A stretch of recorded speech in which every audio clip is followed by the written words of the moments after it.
the Ranger, a wandering warrior imbued with primal magic. Magic? Well, I mean, that's the subtitle for the Ranger class in the latest version of Dungeons & Dragons, a game that is in many ways responsible for popularizing the character concept of the Ranger.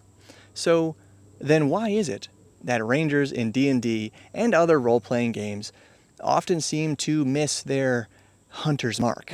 Seriously, go ahead. Please tell me what you think about this problem down in the comments while I tell you the short version of what I think. Rangers, all the way from Aragorn to this guy, are built on a deeply rooted, mythologized divide between safe civilization over here and monstrous wilderness over here, and we can make a fun-to-play Ranger character by erasing this mythical border and maybe giving them a cool companion. But before we discuss any mechanics, we gotta start all the way in the beginning. God created the heavens and the earth. This story is actually one of the countless examples of how, for thousands of years, people have drawn a hard line between themselves and nature. And even in this version, where nature is a literal paradise with just a couple people living in harmony with it, this story immediately tells us that the people, quote-unquote, have dominion over the fish and the birds and the plants, etc. And this idea, this message of people ruling over nature, is perhaps humanity's oldest and most personal conflict, which you might remember from school at some point as man versus nature. Not to be confused with Man vs. Wild, an amazing TV show from the mid to late 2000s, best known today for being a meme about a guy drinking his own piss. And there's a plane between takes, but if it's between takes, we're on track. In either case, though, Man vs. Nature, Man vs. Wild, the conflicts and the lessons are the same. We humans, we're not like the other animals. We draw this hard line, separating humanity from nature, to both understand ourselves, understand the world, and for survival. So it's always civilization against wilderness. This is kind of how we get law versus chaos in RPGs, and just in general, man versus monster. But then, who among us is brave enough to hold that line and have dominion over nature? That hero is the Ranger. So is this the answer to a fun Ranger in RPGs? Give them mechanics to survive by drinking their own piss and, I don't know, forging powerful friendships with volleyballs? No, but believe it or not, it is way closer to the answer than you probably think. And if that sounds crazy, it should.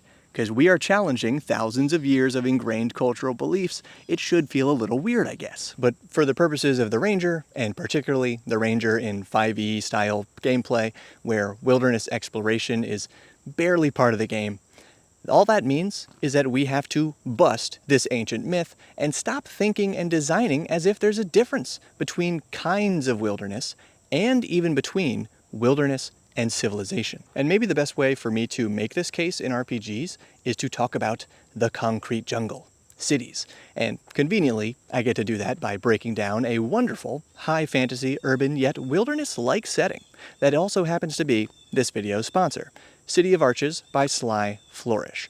But what sets this City of Arches apart, and simultaneously makes it amazing for game masters, is its namesake, the Arches.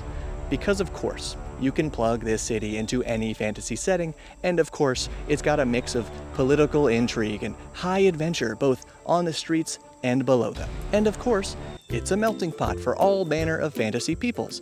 But this fantasy city in particular actually builds in the perfect explanation for why it's such an adventurous, diverse, and dangerous place. The city's arches are ancient portals through which travelers from other worlds still sometimes arrive, usually with little memory of where they came from and no way to return.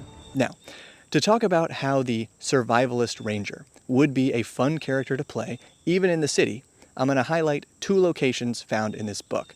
The Cliffs of the Dead. But hey, if you want a city sourcebook packed with tons of cool locations and adventure hooks listed everywhere, and a one-page intro module, more adventures and tables and tools for building your own adventures, all written by the guy who makes 5e easy to run, check out the City of Arches Kickstarter through the link below.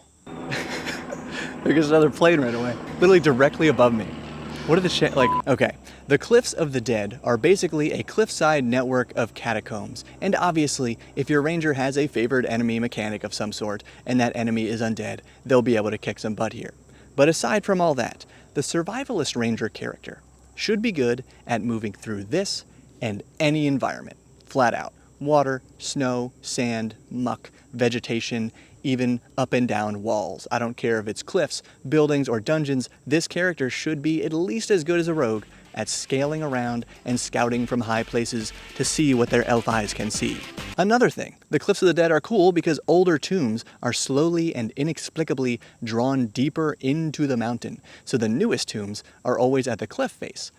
But the survivalist ranger, like a coal miner, or a classic dwarf, or a carrier pigeon, should have a built-in compass to navigate any environment. So it's not like they have a photographic memory to perfectly map out what should be this mysterious and shifting location. No. But anywhere, this ranger should be better than other characters at sensing subtle changes in direction, air currents, temperature, slope, ambient animal sounds, and even architecture. Think about it this way. Even if you can't play music, you can tell when chords change in a song or when something is out of tune. And to the ranger, everything about their surroundings is like a song. They know when it's changing. They know when something's off, even if they don't know anything about architecture. And that acute sensitivity to their surroundings is what allows the survivalist ranger to track better than anyone else, always getting some info about either the size or type, number, speed, or time that a creature moved through the area. That's Aragorn recounting what happened to Pippin and Merry just by looking at some bent grass. That's this little depression in some rocks that to me are very clearly a deer print, and it also helps that I saw a deer as soon as I came out here today. So I know there's one around, and I know they're walking around here. And speaking of the ranger himself, when poor Frodo is pierced by the Morgul blade at Weathertop, what does Aragorn do? He gathers a healing herb, Kingsfoil, to tend to the wound. And of course, besides herbs, this ranger should always be able to find water, food, and shelter anywhere. Or, if those raw resources just don't exist in a given place, the survivalist always finds a way to produce them or some equivalent. I told you Bear Grylls wasn't too far off from our answer, and here's a twist. Neither was our castaway volleyball companion, because the other unique element of the ranger concept, in role-playing games especially, is their companionship. Not usually with an object, but often with a creature that represents this capital W wilderness, because this fantasy ranger knows that by working together, rather than fighting for dominion over one another, these companions increase their chances of survival. And this is where D&D comes in, because the D&D Ranger, Gristo Erden, has a badass panther companion, in addition to being able to do all that survivalist stuff we just talked about. And in more modern D&D media, we have Vexalia from Critical Role and her giant bear companion, Trinket. Overall, this part of the Ranger doesn't need much explanation. Let them forge a lasting bond with a beast or even a monster of their choice and do some sick combo moves when fighting alongside that creature. And on this note, the Ranger should be able to communicate at least simple ideas with creatures in any environment, whether that's their companion, wild birds, sewer rats, or perhaps some alien monster, because beyond language, the Ranger has a deep understanding of life, of what all sorts of creatures want and need to survive and be happy. And if you haven't noticed, we barely mentioned good at fighting as a ranger thing because, well, and really, I don't think we mentioned it at all until the animal companions came up. And I could see this being more controversial because obviously all of the rangers I mentioned so far were highly competent warriors. But to me, their fighting prowess is not one of the things that makes them unique. And that's the bigger part of the problem with RPG rangers. Not only missing the marks we've gone over, but then replacing the marks with a few cool combat tricks or spells and just hoping no one notices.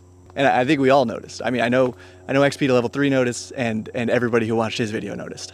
However, I will say that the D&D Ranger trope of Hunter's Mark, being able to mark a specific target, track them with certainty, and sure, do a little extra damage. That's actually a fun and great addition, building on these other core concepts of the Ranger, so I'm all about it. Totally smooth transition out of the woods. So, as we start roasting some Ranger mechanics from D&D and other RPGs, let's remember what we've talked about. The Ranger is a master of survival in any environment.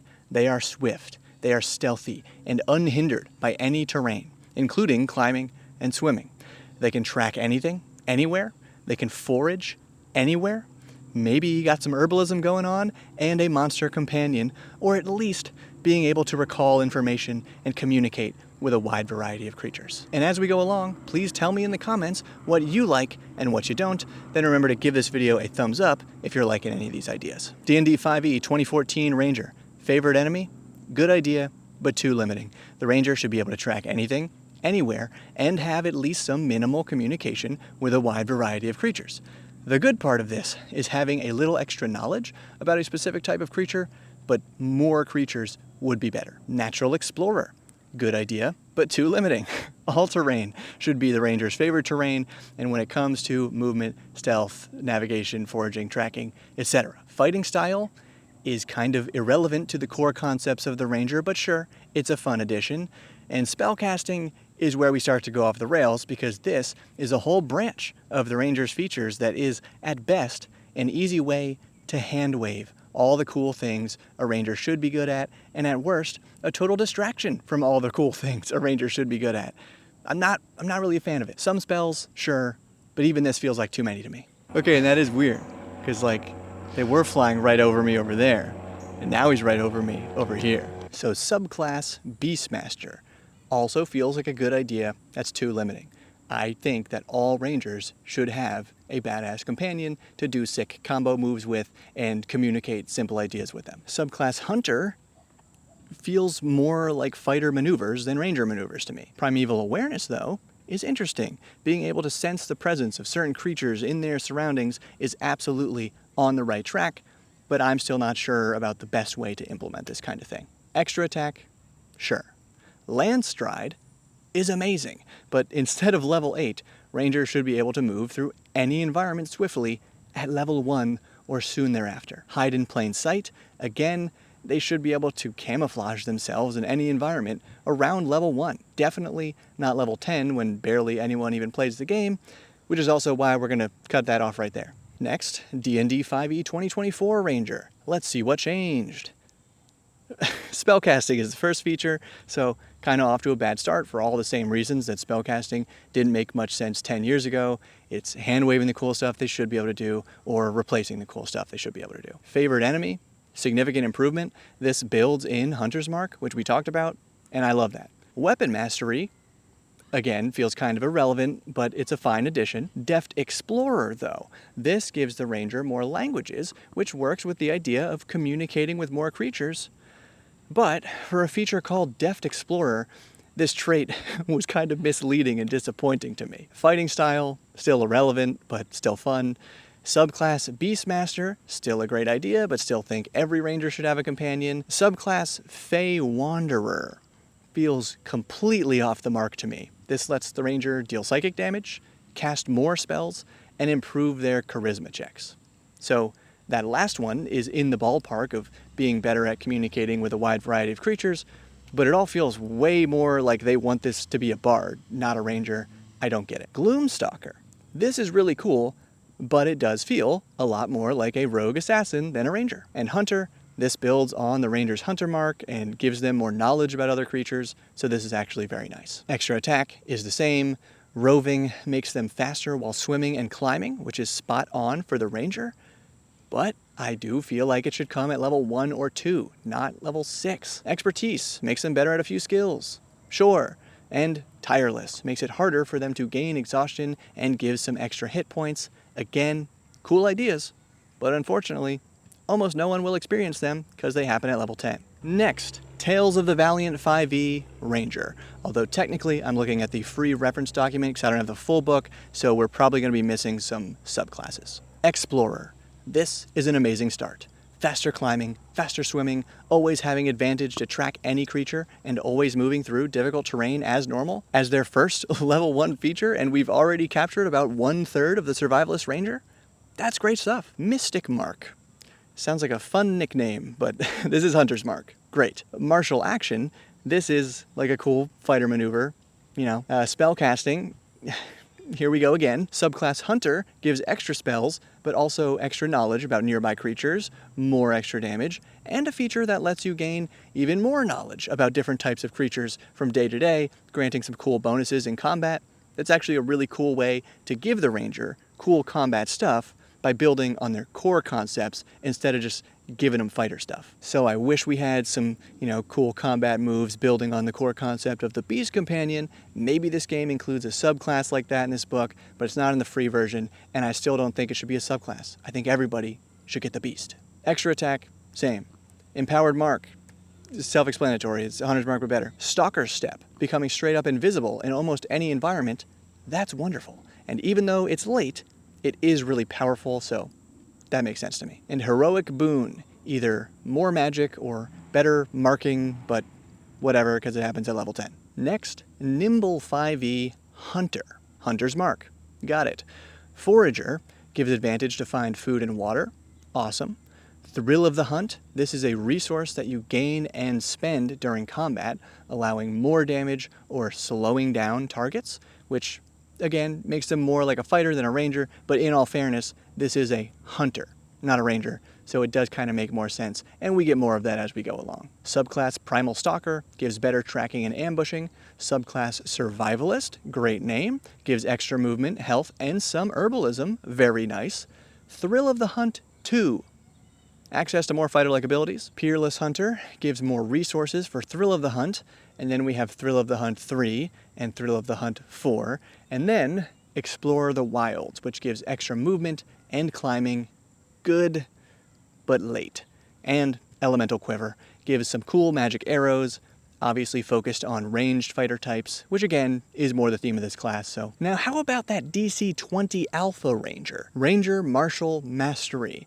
This trait also makes them feel more like a fighter, but to be clear, I do prefer Ranger Fighter over Ranger Wizard as pushed by D&D. Ranger Stamina. This is a resource gained by tracking, recalling info about creatures, and using their Hunter's Mark, which all incentivizes the core Ranger behaviors. Nice. And then Hunter's Mark. You got it. Favored terrain? I do like that you get to choose 2 instead of 1, but I don't think they should have to choose at all. It's all wilderness, baby. Hunter Bestiary makes it easier to recall info about creatures. Great. And you can add to this over time, which is a really cool idea. And wow, that was all at level 1. Natural Hunter makes you an expert forager, tracker, and communicator with beasts. Well done. Hunter Strike. This lets you modify your weapon. Not something I'd thought of, but cool addition. And that's all only up through level 2, but that's all that I have in this alpha playtest document. Now, the Daggerheart Ranger begins with Ranger's Hope. Lets you spend a resource to become harder to hit. Again, not something we've talked about, but overall, I do think that making the Ranger more defensive is possibly cooler than making them more offensive by just adding a bunch of fighter stuff. Tell me what you think about that in the comments. Ranger's Focus. This is Hunter's Mark. Subclass Wayfinder. This builds on the Hunter's Mark with extra damage, even more defense, and lets you reduce the GM's resources, which is uniquely meta. We haven't seen anything like that yet, and it gives you better navigation, but only in places you've been before, which is, Subclass Beast Bound is great to see, as always, but as always, I feel like it shouldn't be a subclass. Everybody should have it, though I will add that this one does give you a cool combo move for you and your companion to absorb damage for each other. That's pretty awesome. However, levels 2 to 10 are all like basic mechanical upgrades that just make the numbers go up. No like flavorful or real, no features here. Just numbers bigger, yeah. Besides the options to multi-class and get more domain cards. And since domain cards are a big part of Daggerheart characters, we can talk about some of those right after this plane goes by. Is that the same one? I think it's the same one. So the Daggerheart Rangers Blade domain cards are mostly ways to deal extra damage or other, fighter type stuff. and the bone domain cards are a good mix. Extra damage, extra movement, even more defense, and at least one really cool combo move called Boost, but there are a lot of domain cards for both of these, and I did not go through them all. And the Shadowdark Ranger. Wayfinder gives them advantage on navigation, tracking, bushcraft, stealth, and wild animals. That's all core concept ranger material. Excellent. Herbalism. This is basically a recipe book of remedies for recovering HP, recovering from poison or disease, not being surprised, and targeting a creature type of your choice. That's all good, and like the Daggerheart domains, Shadowdark Rangers will gain a couple of these extra things called talents, so we can look at those. They give extra damage, other basic mechanical bonuses, and better herbalism. That's it. So if we compare these Rangers from all these different fantasy RPGs, there's not a single one that hits all the marks I would hope to see. I gotta give credit to the D&D Rangers for, as far as I know, inventing Hunter's Mark. This is a mechanic that has now become a staple of the Ranger in all these other games, so that's actually really cool to see. Still, I find it interesting that the Rangers in every game except D&D actually give the Rangers multiple core concept features at level 1, some combination of Hunter's Mark, tracking, foraging, speed, movement, creature lore, creature communication, etc. Frustratingly, not one of them gives every Ranger a companion. So tell me in the comments if I'm overemphasizing the companion idea as a part of a core, Ranger concept, but I really feel like even if we consider all the environments as wilderness so the Ranger can use all those other features anywhere, the companion is crucial because that just visually and mechanically gives the Ranger this unique persona, and I feel like that's what's lacking. The Ranger is always made into a fighter or a rogue and now a wizard with a little nature flavor sprinkled on top, but that companion is totally unique. So I wish more games would build on that idea too, just like they built on Hunter's Mark, and then give them some sick combo moves. So please, let me know if you've ever seen an RPG Ranger that fits all of these specific criteria that I say is really important. And then check out this other neat little video on your screen. Thanks to the Bob World Builder patrons for making all of this possible. Keep building.